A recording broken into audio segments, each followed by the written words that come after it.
Okay, so just to kind of restate the kind of premise of what we were setting about to do is we wanted to look for the design fiction or narrative to be a kind of conceit, literary conceit, where the premise is taken both kind of literally and metaphorically. A conceit, or an example of the conceit is like in Pinocchio, when he lies, his nose gets bigger, but that becomes a kind of visible outward manifestation of an inner situation, and people have to deal with that kind of literally in the story as well as kind of metaphorically. And so for us, the premise is that Flint is a sinking city, or Flint is a sinking city, and we structured the narrative in kind of three parts. One is the kind of evidence of the fact that it's sinking. The middle are the kind of new potential architectural typologies that emerge from the situation, and then the last bit is a kind of new type of urbanism, or a new kind of city that is the accumulation of that situation. Okay, so we used as our inspiration for the kind of style or aesthetic of the graphic novel as the inspiration was this guy called Don Bartlemy, who does these things called flash fictions or collage fictions, where the image and the text don't necessarily align. It's something that's kind of like a tonal counterpoint, where you need to kind of see the image and the text, and there's a little bit of a misalignment between the two, but by seeing the two together, you kind of understand kind of difference in the story, and sometimes in his collage fictions, the text switches back and forth between metaphor and literal. So we're also thinking of the sinking city as something that's kind of metaphor and literally it's sinking. This one that I'm showing is something called the Wheels. What is it? Nation of Wheels. The Nation of Wheels. And the conceit in this story is where the wheels gain consciousness. So they start to kind of take over the world. And like in this one, there's a wheel appreciation class. This one is the Venus of Akron, which has the Venus with tires as legs. And what happens in the end of the story is that the entire nation gets paved, because that's what wheels want. And there's a kind of tiny strip of land between both coasts where humans can occupy or live, but it's not paved. So it's something where we kind of are looking to a strategy or inspiration for thinking about how things can be characters and not necessarily people, but things can start to have a stake in the storyline of what happens in the narrative. Yeah, so we start the story off with a man who lost his vision, so he has a heightened sense of the built environment. He comes across an imperfection in the infrastructure, and this kind of raises an alarm and adds to the other evidence that is being found throughout the city. Fire hydrants are smushed into the ground. There's depressions within the brick sidewalks. There's a mirrored house that's now showing different reflections and not really following the form it once was. So we're finding all this evidence, and people are starting to panic. They're starting to question, is the ground falling? What's happening? There's panic. There's people dead. And, people are standing with signs that say the ground is falling instead of the sky is falling. And people are measuring. Yeah, it's a chicken holding a sign. There's people measuring the cracks, and they're in this sense of panic. As it continues to sink, if you will, the infrastructure comes to a halt. So no longer are the fire extinguishers sinking, they actually are now staying. So as everything else is coming down around it, these fire extinguishers are staying up, the infrastructure is holding. And you begin to see different parts of that throughout the city. Toilets are now up higher, and sinks are up higher. And this becomes a sense of a monument. People are wondering, why is this up here? This was one of our first evidence that we had to show that everything was sinking, and now it's up so high, so people begin to praise this sense of monument that's there, and all these other fire extinguishers are throughout the city and holding up, the level that once was. People start to adapt. They start to, modify vehicles to deal with the undulations of the change in height. Cinema signs are down at, eye level, and people are driving monster trucks next to that to get out of their vehicle because the curbs are higher. And there are houses built on top of buildings, so those are now coming to ground level as the buildings begin to sink. And there's a large tower that's within the city that has a spiral staircase that goes all the way up. It provides this portal that can, as people begin to sink, they can continue to climb up this stairwell, and it's that continuous connection. And people are finding new methods to get around. They're having failures with this. They're trying to launch themselves different places, and they're succeeding and failing. And ultimately, they're finding new opportunities to build. They're building underground. They're digging into the side of these depressions in the ground. And as the buildings begin to sink more and more, windows become doors, and canopies become new door steps and benchways. And ultimately, you come to a new city that's shown really well with the collage that's over there. That's almost an underground city and an ant farm, if you will. I actually just want a clarification. Just because I actually had cognitive dissonance in the middle of it, and I'm sorry to go, wait, the ground is... So these two images kind of talk to me about two completely different projects. Mm-hmm. Yeah. And so we have things sinking into the ground, and then we have the ground revealing things. And there's bits of both sprinkled throughout the project, and I'm just trying to bring it together. That's something we were trying to be intentionally ambiguous about kind of at the beginning. Well, congratulations. Thank you.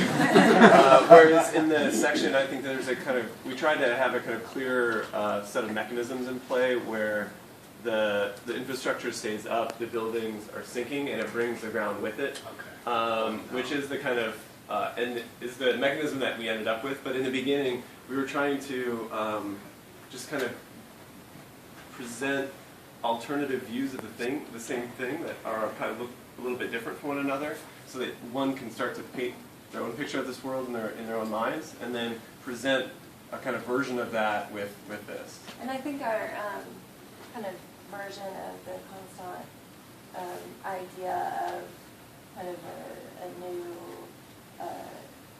or creating an infrastructure where people can start to kind of occupy it in different ways. Like that's how we were thinking of in this section where we have like these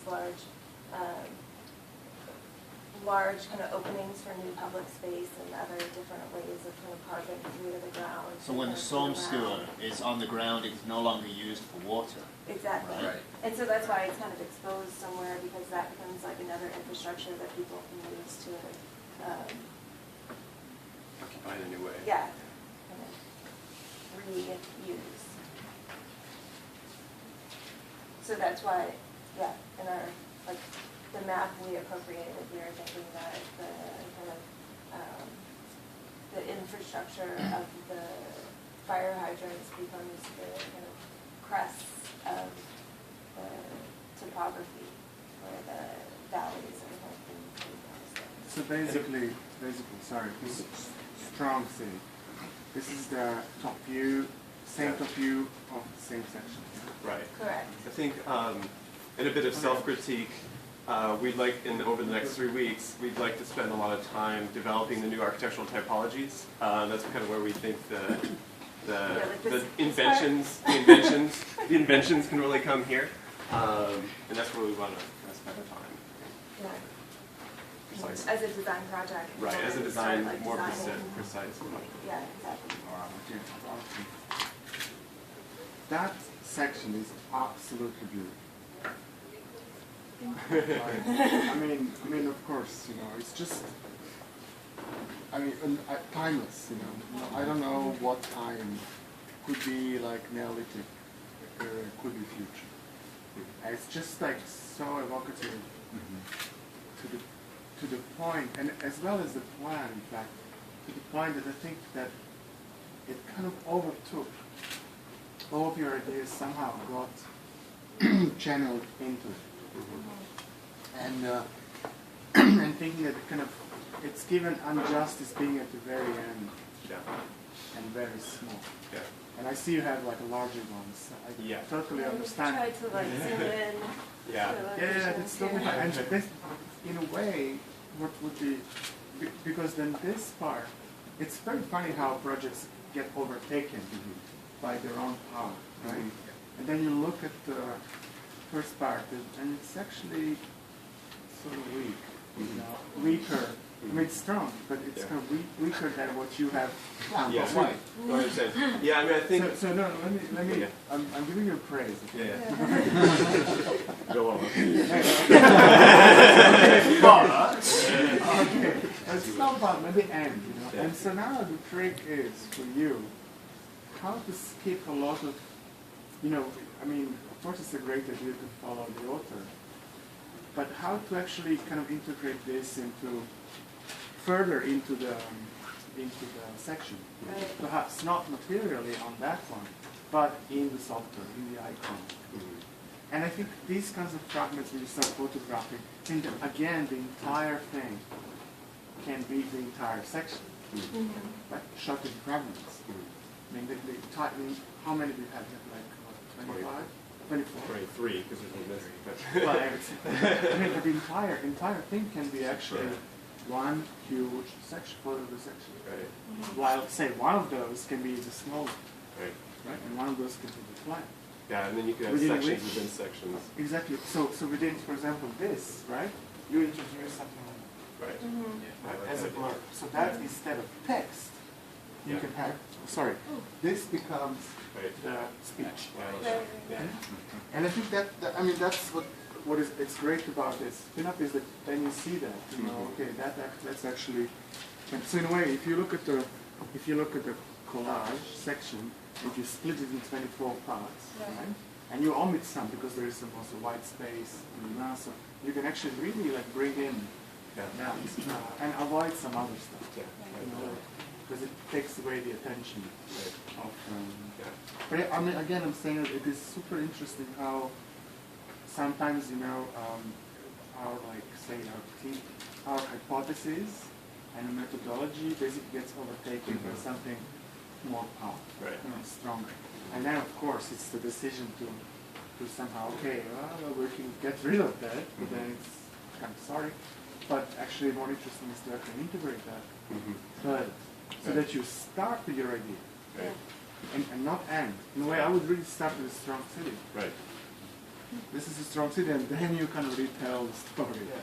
Because at the moment, the text isn't working the way it does in Bartholomew, No, right? I mean, there's no tension between the text and the images. It's actually the text just describes the image, Right. right? And so there's no additional content, there's no inference, there's no tell. Right. I think that's something that we wanted to structure the assignment with, Yeah. so that we could maybe kind of find someone that's really good at text and Yeah. start to kind of use that person to do that, and then find other people that are better at the images. Yeah, well, for to- each of those things, I mean, you could... And you- it could still be like individualized, where one person's working on that. Well, you haven't marked the meta-narrative, Right. right? So how do we know what the text needs to do? Because we actually don't have the latent meta-narrative in each of those things that says, okay, this image is one thing and the text is one and another thing, but when they come together, they actually infer this. Right. And, but that can be tagged, Right. and you haven't. That's not here Yeah. yet, right? I really enjoy the idea of photographing this at different scales and then infilling, backfilling, and maybe it's stuff that's not actually there, but only when it becomes zoomed in. Yeah, we Right. literally have one big poster and Yeah. Yeah, But fine. the scale could shift, so it doesn't read as one, and so that's actually Blade Runner art.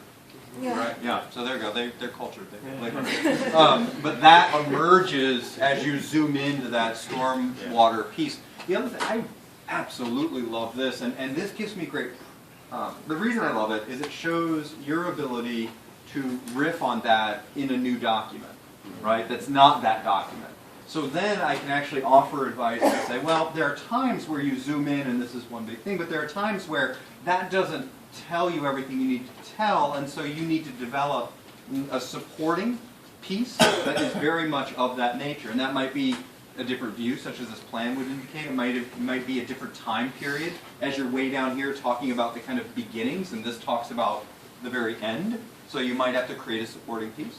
The other way that you can offer these supports is allow, I know that you're drawing from a precedent that the word and the image or the juxtaposition, but there very easily could be diagram or something else that's more closely associated with the word, right? So it's kind of word diagram, word image diagram that exists as, and then you have this, right? So I offer that because there's some of these pieces that will fold in, and there are probably some of them that actually need to remain aloof from that, right? Some diagram, some image. So it exists in that plane of the text very easily.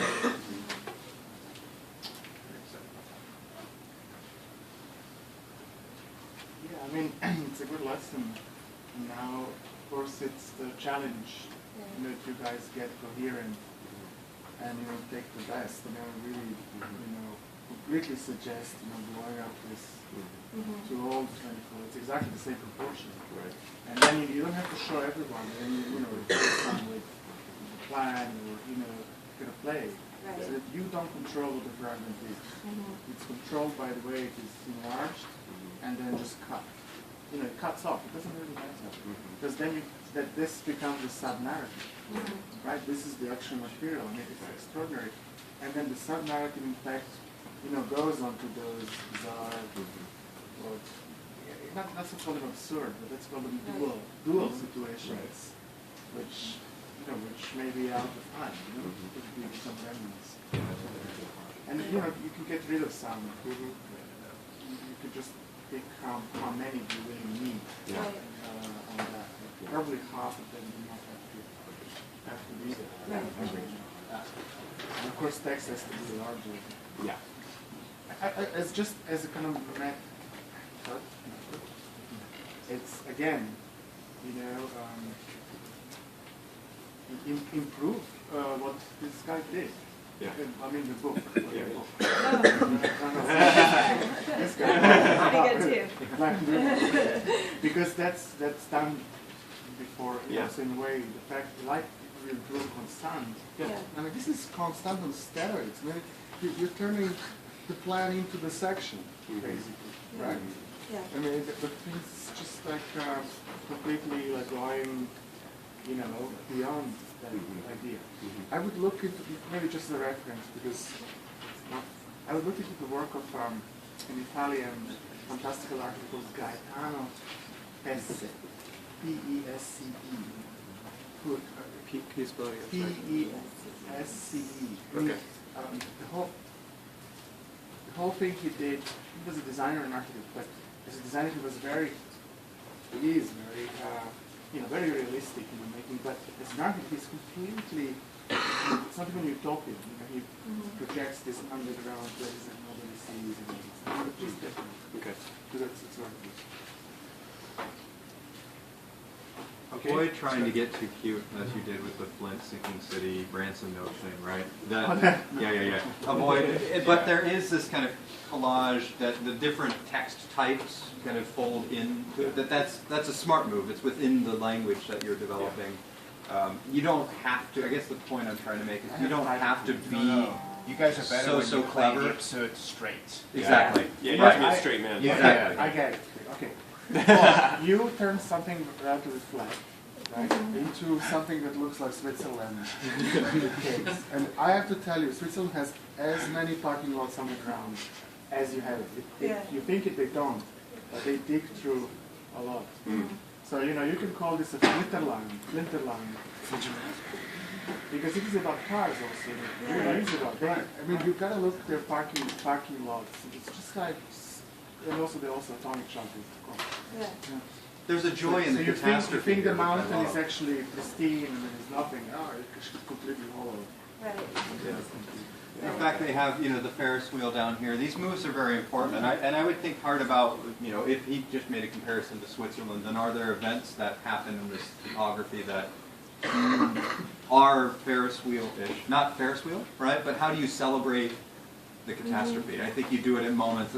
I keep thinking Monty Python in here. There is that kind of that quality where, and the reason I bring that up is because they're very good at seeming to be very straight-laced and fun, and people you want to have a beer with, but they are sharp, right? And they'll come at you, and I think that's the position you want to. Well, and there's a rigor that I actually find missing and that has to do with the cataloging of the infrastructure and how deep things are, and where the sewer locations, what are their diameters, and you can go on GIS and find every single fire hydrant. Right. And so what is the location? And so there's a real precision to the data that personally I think needs to come into the project. And then because I'm still struggling with that relationship between as it goes down and these things go up, but then other things sink. So I've got three things going on.